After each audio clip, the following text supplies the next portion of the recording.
Pues os damos la bienvenida a un nuevo culto de oración y estudio bíblico que estamos celebrando aquí en la Iglesia Evangélica Bautista de Reus.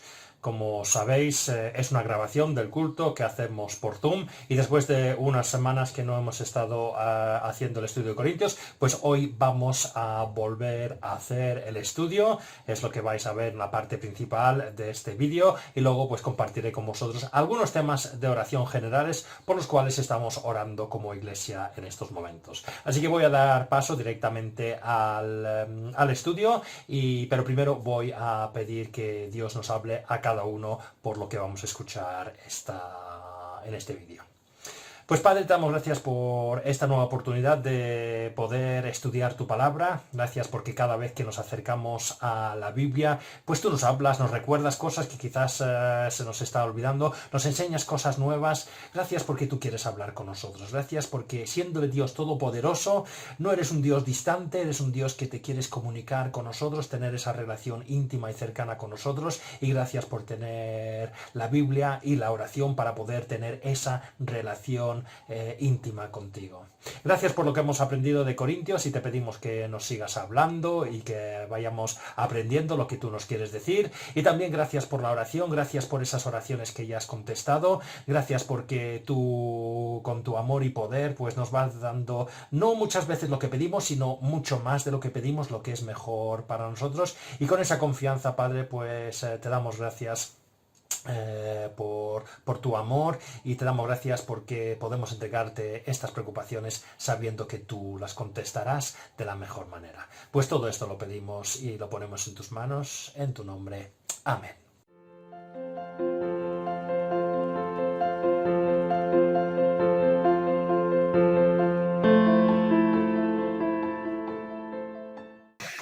Vamos a comenzar.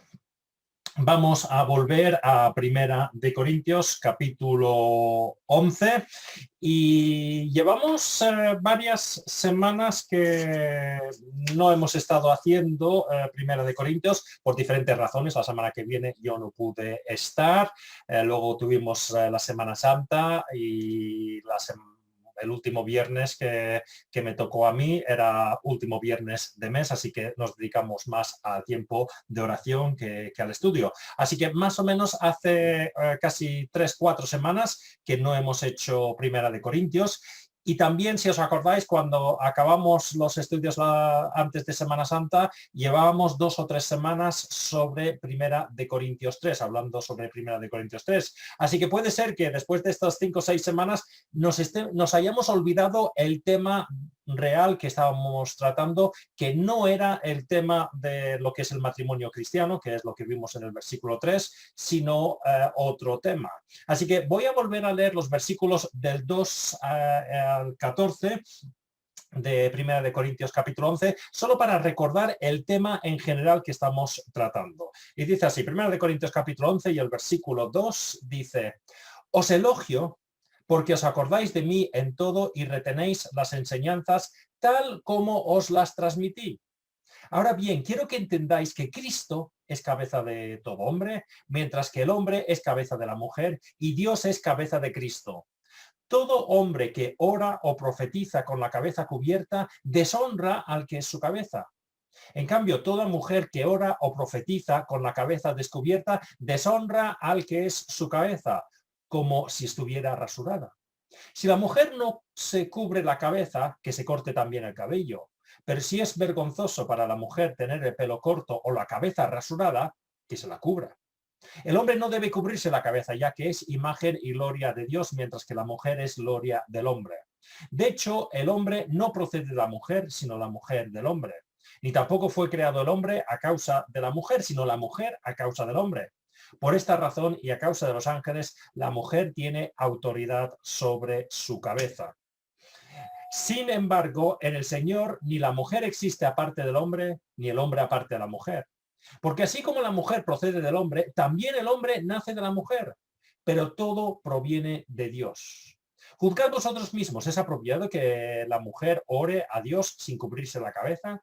¿No se enseña el mismo orden natural de las cosas, que es una vergüenza para el hombre dejarse crecer el cabello, mientras que es una gloria para la mujer llevar el cabello largo?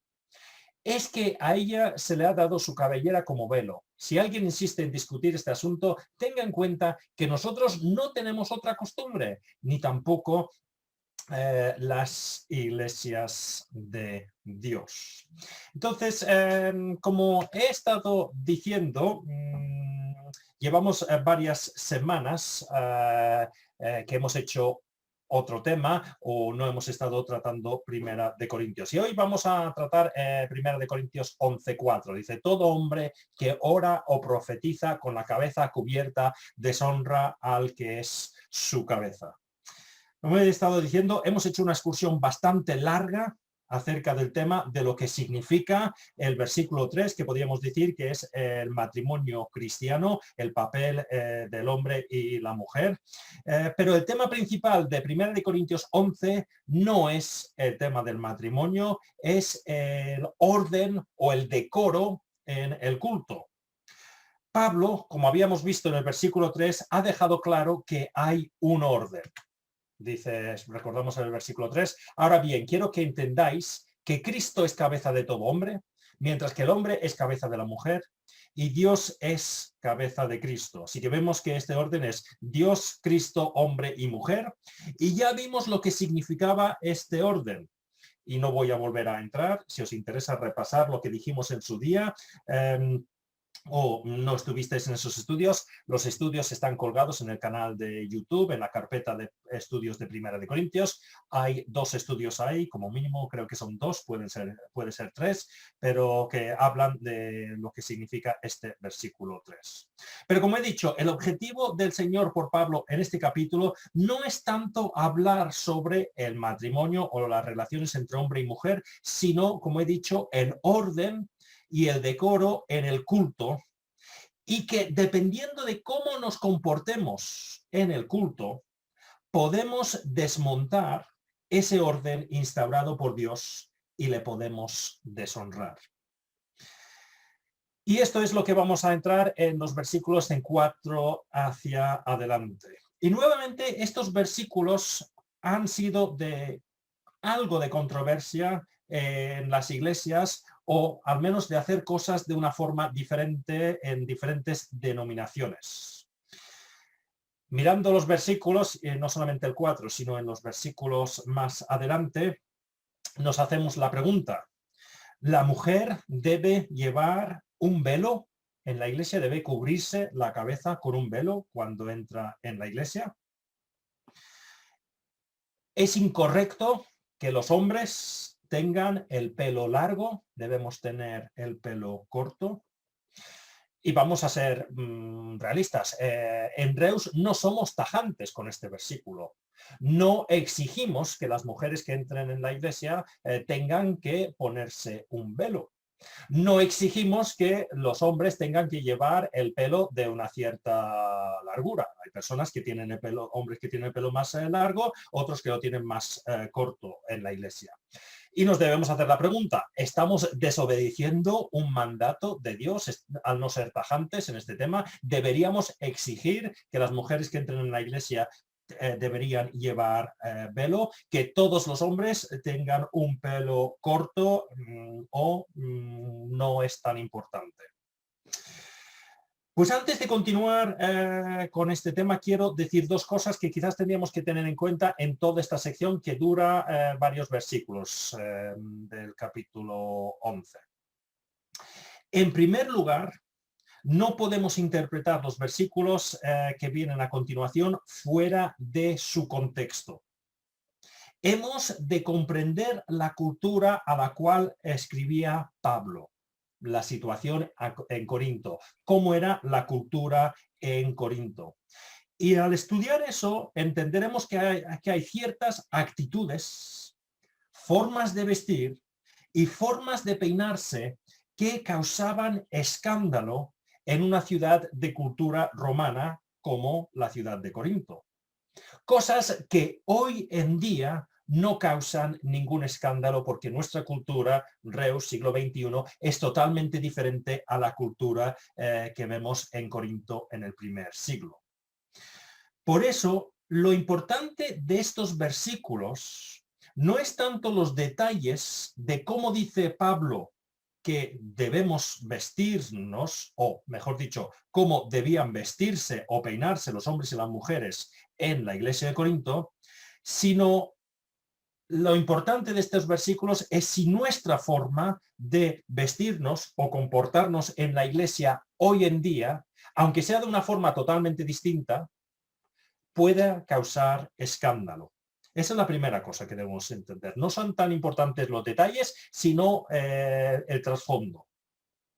La segunda cosa importante que debemos tener en cuenta cuando miramos los siguientes versículos es que aunque parecen muy claros en nuestro idioma, al traducirlo al castellano o a cualquier otro idioma que moderno en la que está traducido la Biblia, en el original no es tan claro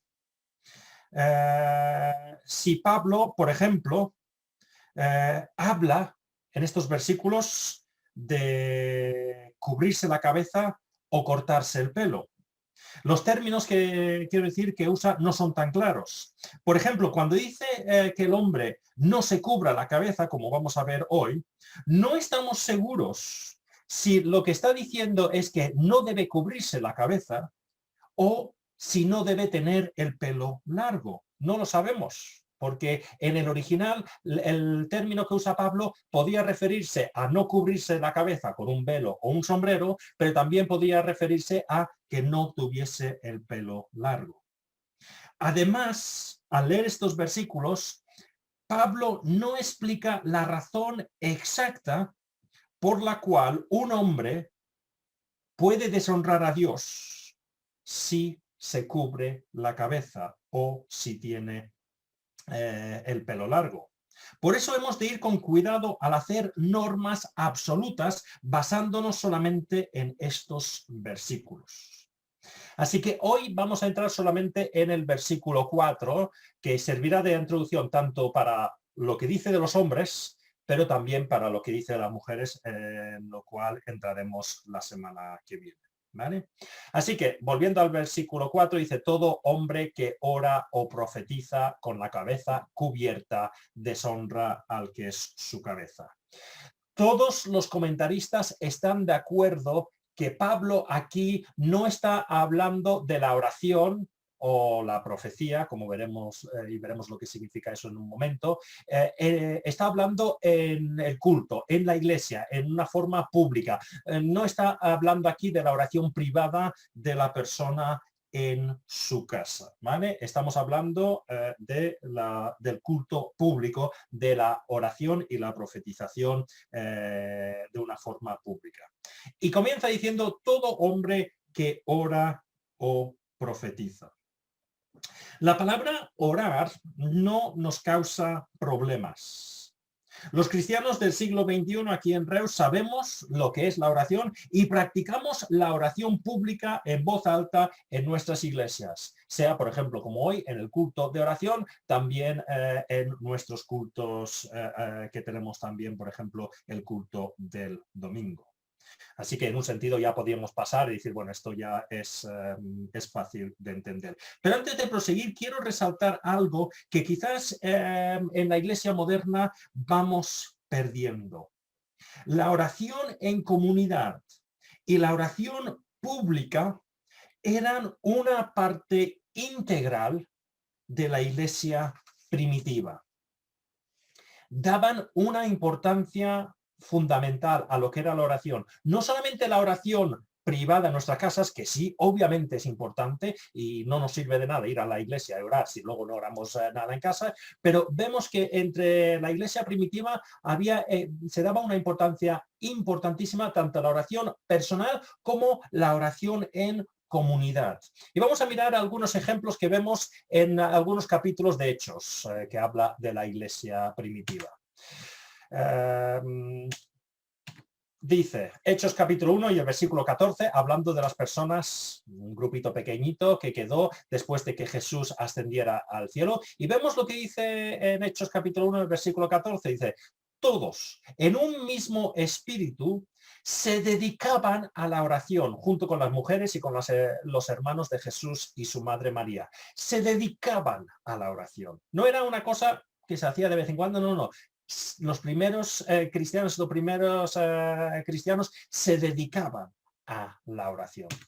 Si vamos al siguiente capítulo, la iglesia ya está creciendo y nos dice que se mantenían toda la iglesia firmes en la esperanza de los apóstoles, en la comunión, en el partimiento del pan y en la oración. Un versículo importante, esto al principio de Hechos, porque nos muestra aquí, digamos, 4 pilares de lo que era la vida espiritual de esos primeros cristianos en esa primera iglesia en Jerusalén.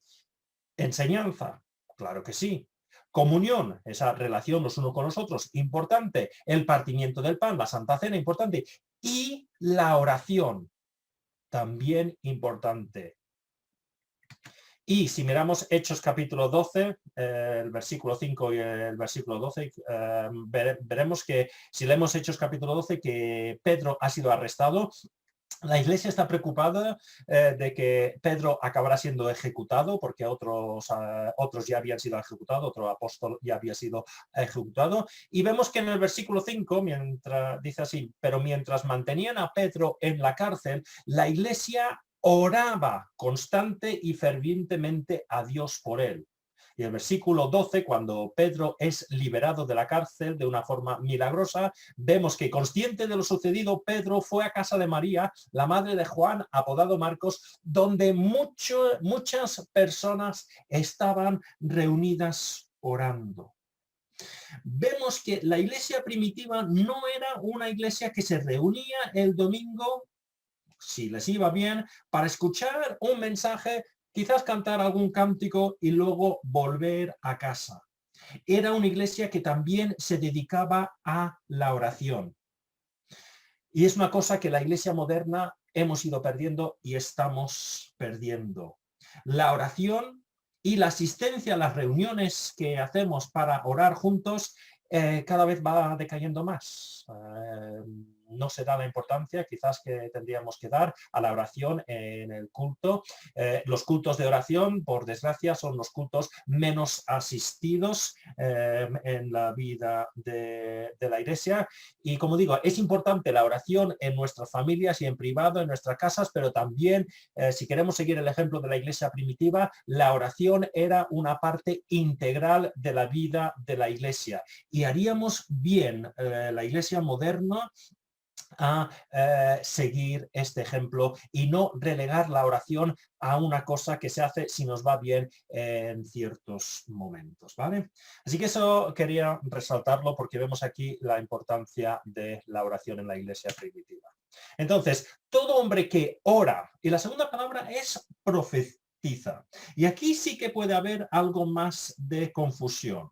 Porque algunos entienden que las profecías del que habla la Biblia, cuando habla la Biblia de profecía o profetas, pues que son unas revelaciones especiales, extáticas que se llaman, y siempre son referentes al futuro, a la segunda venida, porque el profeta dice, oye, va a pasar esto, o Dios está a punto de juzgar, o Jesús va a volver.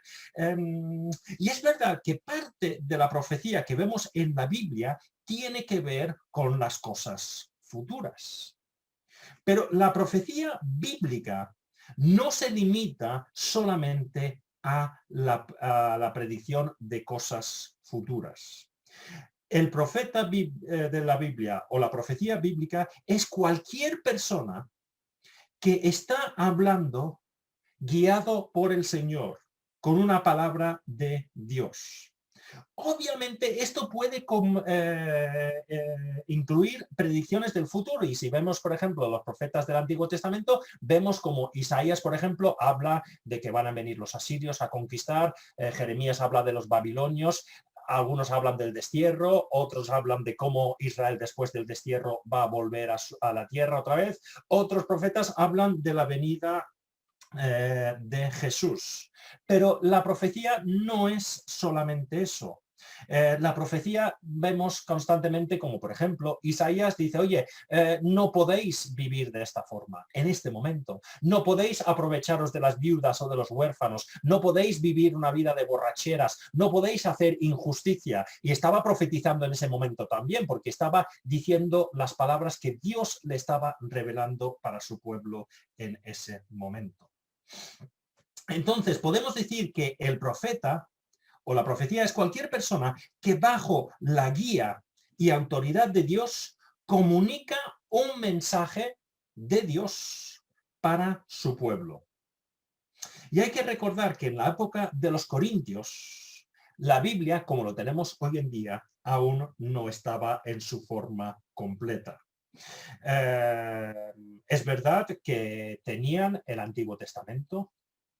Es verdad que tenían posiblemente ya la mayoría de los estudiosos entienden que algunas enseñanzas de Jesús estaban ya recogidos, pero no como el evangelio que tenemos hoy en día, sino unos dichos que se memorizaban en las iglesias y obviamente tenían las enseñanzas de los apóstoles, pero no tenían la Biblia todo completa como lo tenemos nosotros. Obviamente eran posibles. Si estaba Pablo escribiendo Corintios en este momento, pues obviamente la Biblia no estaba completa aún en estos momentos.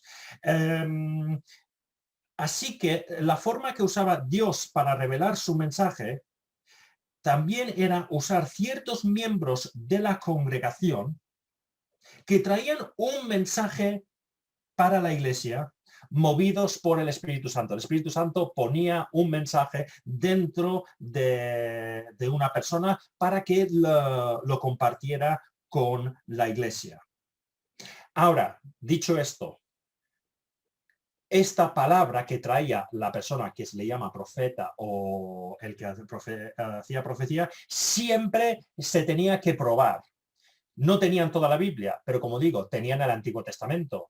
Tenían enseñanzas de Jesús que ya estaban en las iglesias, no de la forma del Evangelio que tenemos hoy en día, pero sí que algunos dichos y enseñanzas de Jesús ya estaban en las iglesias y quizás algunas de una forma escrita. Y tenían las enseñanzas de los apóstoles. Entonces, cualquier persona que dice, tengo una profecía de Dios para la iglesia, un mensaje de Dios para la iglesia, se tenía que probar que eso concordara con lo que había dicho Jesús, lo que decía el Antiguo Testamento, lo que decían los apóstoles. Pablo diría en Tesalonicenses, probad los espíritus. No podían aceptar que cualquier persona se levantara en la iglesia y dijera cualquier cosa y como dice que es profeta, pues se acepta. No, tenía que siempre probar con lo que ya estaba revelado en el Antiguo Testamento, con las palabras de Jesús y con las palabras de los apóstoles.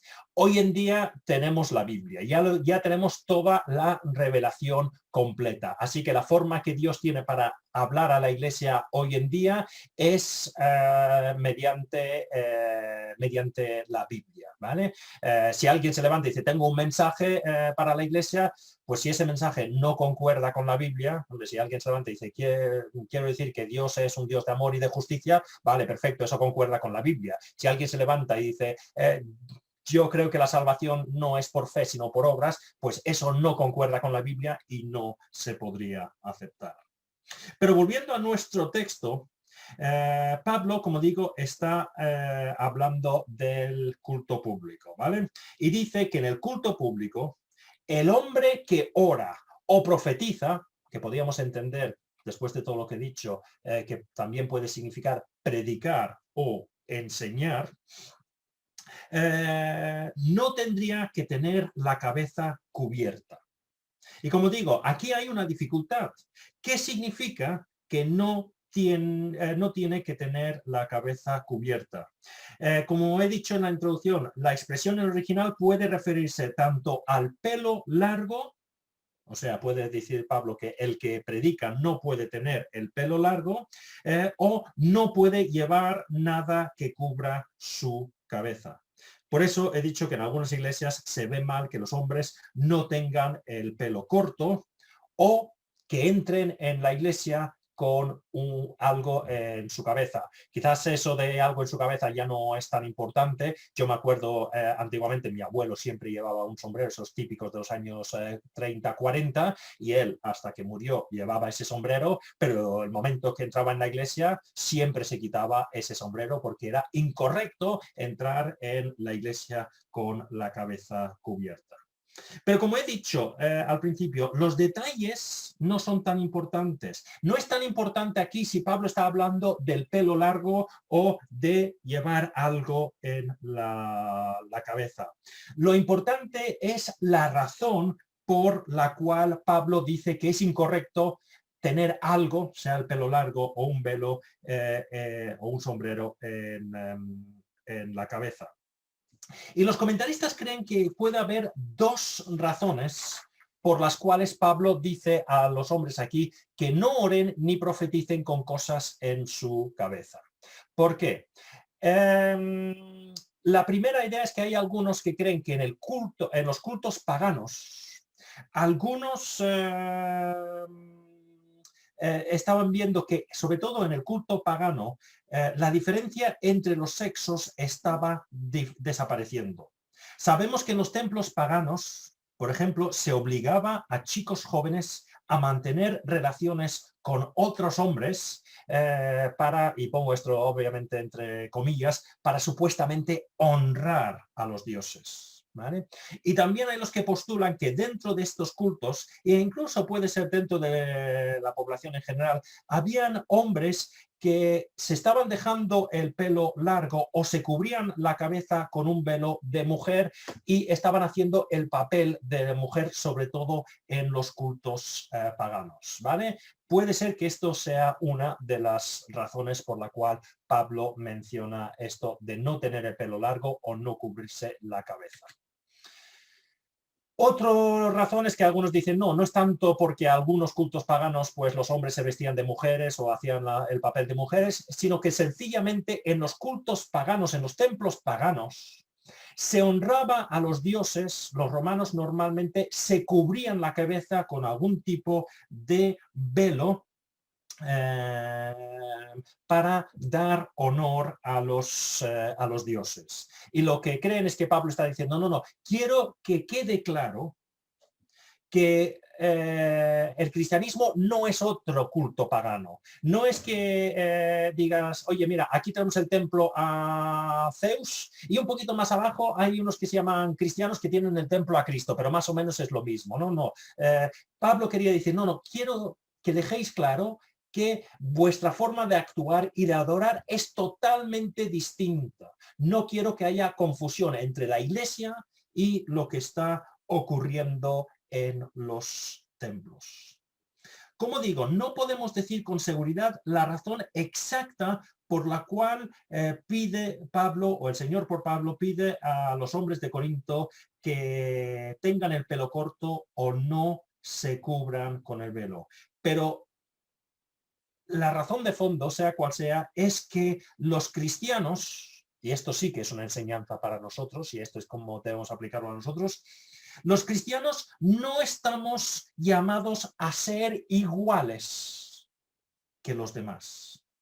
Porque algún corintio podía decir, oye, ¿qué hay de malo? Imaginemos que Pablo está hablando del pelo largo.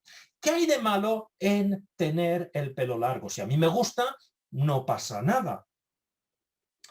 ¿Qué hay de malo si me cubro la cabeza con un velo al adorar a Jesús? Yo siempre he adorado en el templo. Antes de convertirme, pues en el templo siempre me cubría la cabeza con un velo y yo me siento más cómodo adorando a Jesús con un velo. ¿Qué hay de malo en eso? Pues en un sentido, dependiendo de dónde estés, podríamos decir que no hay ningún problema. Sabemos, por ejemplo, que los judíos, y Pablo se había criado en esta tradición también, se cubrían la cabeza con algo, con un velo, durante la adoración a Dios. Como un signo de honor a Dios, pues se cubrían la cabeza con un velo. También sabemos que habían ciertos votos en el Antiguo Testamento donde un hombre se dejaba crecer el pelo largo para demostrar que tenía una vida entregada a Dios. Tenemos el ejemplo de Sansón. Sansón tenía el pelo largo por un voto que había hecho a Dios. Pero la situación en Corinto era diferente. Y por eso digo, el problema es el problema de fondo, no los detalles. ¿Qué pasa en Corinto si un hombre se dejaba el pelo largo? Pues quizás algunos asociarían el cristiano con el pelo largo con lo que han visto en los templos paganos, donde veían que quizás ciertos hombres hacían el papel de mujer y practicaban barbaridades sexuales dentro del culto a los ídolos. O ¿Qué hay de malo si me pongo un velo en la cabeza cuando estoy adorando a Jesús? Pues puede ser que una persona entre en la iglesia y al ver que te cubres la cabeza con un velo, pues pueden acabar pensando, pues esta adoración a Jesús es lo mismo que la adoración a Zeus o a Júpiter en otro templo, y cada uno pues puede adorar al Dios que quiere. Entonces, lo importante aquí no es tanto lo del pelo largo ni el velo, sino lo que significaba en esa sociedad. Y por eso Pablo dice, todo hombre que ora o profetiza con la cabeza cubierta deshonra al que es su cabeza. Y aquí no está hablando que deshonra su cabeza física, no, no, está diciendo que deshonra a Cristo. Recordemos que en el versículo 3 dijimos, ahora bien, quiero que entendáis que Cristo es cabeza de todo hombre. Lo que está diciendo el Señor por el apóstol Pablo es que al actuar de la misma manera que el resto de la sociedad, estáis deshonrando, no estáis glorificando a Jesús, sino estáis deshonrando a Jesús. Y esto es importante para nosotros. En un mundo donde se dice que, oye, cada uno puede hacer lo que le da la gana. Hablamos aquí de vestimenta, ¿vale? Podríamos hablar de otros temas, pero estamos aquí hablando principalmente, parece ser, en el contexto de todos los versículos, de la vestimenta. Pues hoy en día se nos dice, oye, vestíos como os da la gana. ¿Qué hay de malo en vestirme así? O se nos dice, oye, si alguien tiene algún problema con mi forma de vestir, que no me mire y que se aguante, que somos libres. Pues eso no es la actitud que debe tener el cristiano. No hemos de pensar, a mí me apetece, a mí me gusta, somos libres y hacemos lo que nos da la gana. No.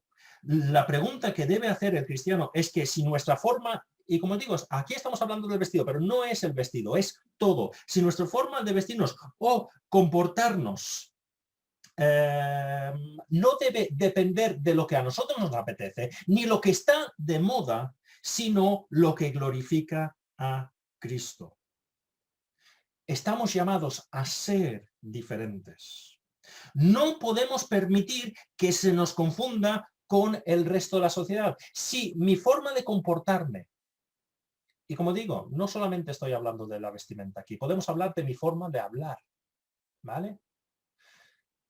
Pues si no se nota que soy diferente, pues la gente va a pensar, pues Michael, como cristiano es lo mismo. Claro, tú puedes ser cristiano, me parece muy bien, pero vives igual que yo y yo soy de agnóstico, soy ateo o sigo esta religión. Pues al fin y al cabo, todo es igual. Pues si estamos viviendo esa vida donde pensamos en nosotros mismos, en nuestros gustos, en lo que a nosotros nos apetece, pues acabamos viviendo como el resto de la sociedad y podemos acabar, o mejor dicho, acabaremos deshonrando a Cristo. No era tanto lo que hacían, el problema no era el velo, no era el pelo largo. El problema es la confusión que esa forma de vestir podía causar para que la gente pensara que la iglesia de Cristo era un templo cualquiera y no había ninguna diferencia entre lo que pasaba en la iglesia y lo que pasaba en el templo de alguno de los dioses. Entonces, y con esto acabamos, ¿cómo hemos de vestirnos? Bueno, Michael, ¿cómo debemos vestirnos? Pues no os voy a dar una lista, porque vamos a seguir el ejemplo de Pablo. Pablo no, hemos estado viendo durante todo esto, que Pablo no da una lista de cosas que se deben hacer y no se deben hacer, no se deben hacer. Lo vimos con la carne sacrificada a los ídolos, sino dijo, haced las cosas por el amor, por el bien del evangelio. Y eso es lo que debemos hacer. En todo debemos estar haciendo, sea que comamos carne, sea que nos vistamos. Nuestro comportamiento debe ser siempre para la gloria de Cristo y para el bien de nuestros hermanos y el testimonio a la sociedad. Yo no creo que hay que tomar estas instrucciones, y los veremos también, instrucciones dirigidas a las mujeres, como instrucciones absolutas, ya que, como hemos visto, los judíos llevaban un velo en el culto y algunos tenían el pelo largo. No debemos tomar estas cosas como normas absolutas porque las culturas y los tiempos cambian. Lo que era mal visto en mi infancia en el Reino Unido, quizás hoy en día no está tan mal vista. Entonces, cuando vayamos haciéndonos las preguntas, oye, ¿puedo llevar esta ropa? ¿Puedo llevar un tatuaje? ¿Puedo hacerme un piercing? ¿Puedo llevar el pelo largo? La pregunta que debemos hacernos constantemente es mirar lo que estamos haciendo. ¿Por qué quiero vestirme de esa forma? ¿Por qué es lo que se lleva en la sociedad y yo quiero ser igual que los demás? Tenemos un problema. Porque a mí me apetece y a mí me han enseñado que puedo hacer lo que me da la gana. Tenemos un problema. O lo que hacemos, y como digo, no quiero que se centre esto ahora en la vestimenta. Lo que hacemos es para honrar a Cristo. Lo que estamos haciendo es, de esta forma, voy a dar testimonio.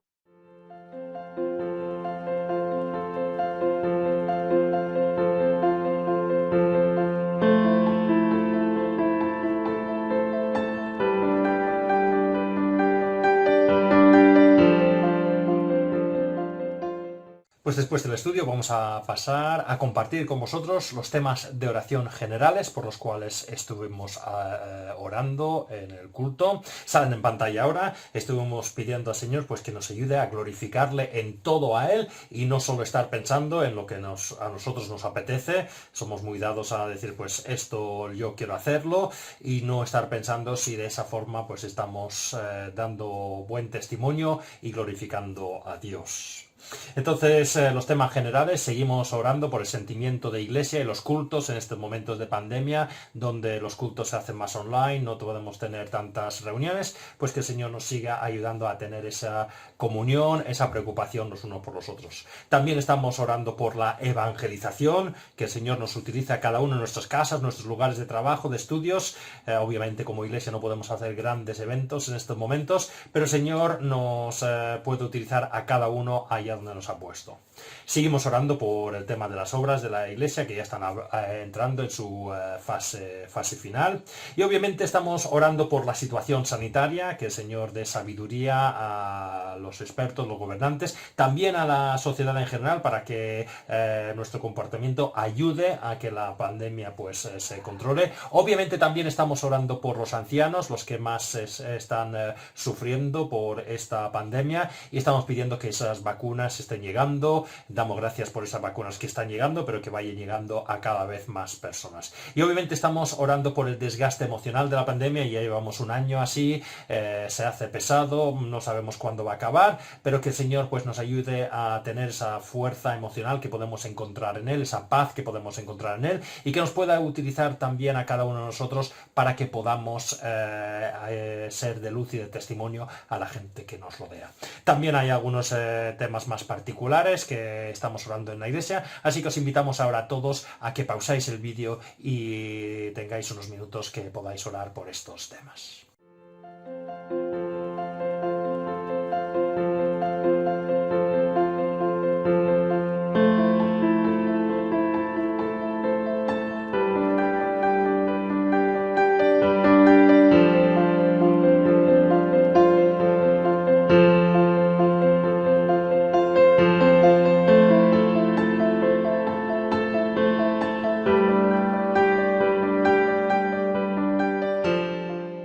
Vamos a despedir ahora el culto con una última oración, recordando que Dios mediante nos volveremos a reunir el viernes que viene por Zoom, estudiando nuevamente Corintios y orando los unos para con los otros. Pero como digo, vamos a acabar ahora con una última oración.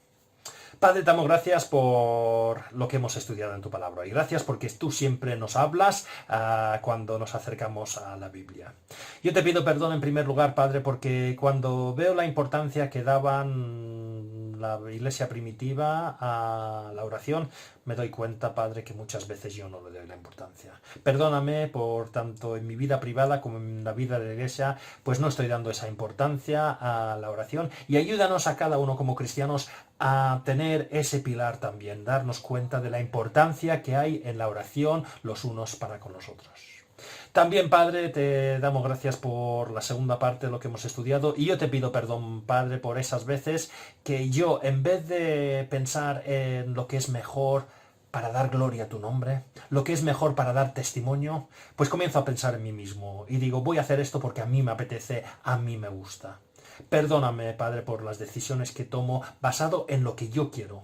En vez de mirarte a ti y decir, Señor, ayúdame a tomar decisiones que te glorifiquen a ti, que no causa confusión a las personas de a mi alrededor y, como hemos dicho, que glorifique tu nombre. Pues ayúdanos a hacer eso todos los días durante esta semana. Levantarnos y pedir que tú nos guíes para glorificar tu nombre en todo.